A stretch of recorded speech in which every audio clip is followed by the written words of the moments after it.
In this video we're comparing the Hoka Carbon X SPE versus the Fuelcell TC. Hey, what's up everyone, and welcome back to Fordy Runs. Now if this is your first time at Fordy Runs, I want you to smash that pink button down there that says subscribe on it. Go to our Facebook page and join the Fordy Runs running community, and check out the description. There's loads of cool things, including a link to both of these shoes. Right, so this week we're putting these two carbon plated shoes up against each other, so let's get stuck in. Right guys, so here they are, the two carbon plated monsters, I would say, from the running shoe world of Hoka and New Balance. We've got the TC and the SPE, which is a new version of the very popular Carbon X.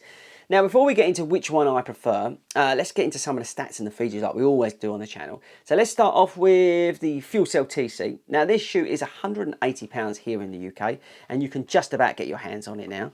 The shoe weighs in at 9.9 ounces. It's got the carbon plate with the Fuelcell foam. The stack height is quite large on it. It's 30mm with a 10mm drop this shoe has. You've got this single layer mesh upper, and by the way, for all you geeks out there, TC stands for training and competition, which I never knew. And then we've got the Hoka Carbon X SPE. So this is the brand new version of the SPE. This shoe is £170. This lightweight max cushioned carbon plate neutral shoe has an amplified rocker design. You've got the ProFly X midsole, which is made up of this top layer of foam, which is there for a little bit of comfort, and you've got the bottom layer, which is a little bit harder, which aids propulsion. You've got this external heel counter for stability at the back. The shoe weighs 8.8 ounces and it's got an 8mm drop. So they're very evenly matched, these shoes, to be perfectly honest with you. This is a little bit heavier, but there's not much difference between the two. So which one do I prefer? Well, you know what? Let's get into some of them finer details before we get into anything else. This has got like a booty construction, which is new for the Carbon X SPE, and you've got this stability here on the heel, so it's made it a little bit more functionable as a training shoe. They've done some cool things around the eyelets of the lacing. They've added some additional overlays, but that's pretty much it. It's still very much the Carbon X that you guys love. The midsole, the ProFly X midsole, I really love, and I'm going to put it straight out there even. I prefer the midsole in this to the Fuelcell TC. The reason I prefer it is because it's just that little bit stiffer. I like the fact that it's got two layers to it. You've got an element of cushioning here, and you've got that sort of firmer ride there. So it just, for me, it just gives that little bit more sort of stiffness versus the TC, and I love that. But the problem I have with the Hoka is that it is very narrow. Look how narrow that is.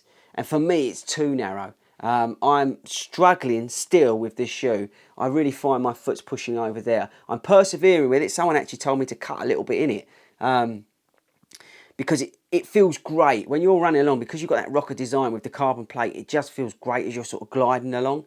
It just feels awesome, but it is so narrow, and if you've got a narrow foot, this is going to give you trouble, to be honest with you, and that is one of the problems with it.